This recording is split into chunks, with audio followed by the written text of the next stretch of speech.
Astăzi zi de teste, testăm un produs nou pentru mine, este produsul Cantu de revitalizare bucle, pentru că buclele mele azi noapte iarăși nu știu unde au plecat, cred că au plecat în vacanță, cred că își doresc și ele puțin concediu.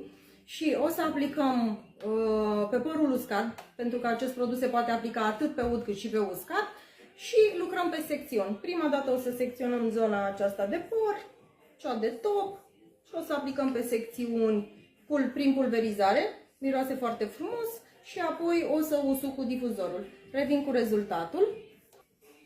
Având o textură ca de gel, îmi este mult mai ușor să-l pulverizez în palmă și apoi să-l aplic pe păr, decât dacă l-aș pulveriza direct în păr, deoarece nu are o putere de împrăștiere a soluției foarte mare, pentru că textura nu-i permite acest lucru.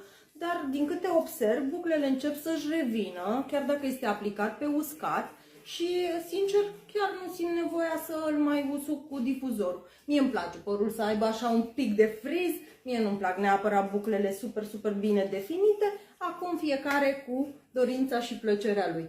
Ăsta este modul în care l-am aplicat în palmă și apoi direct pe păr și cam așa arată buclele cu el.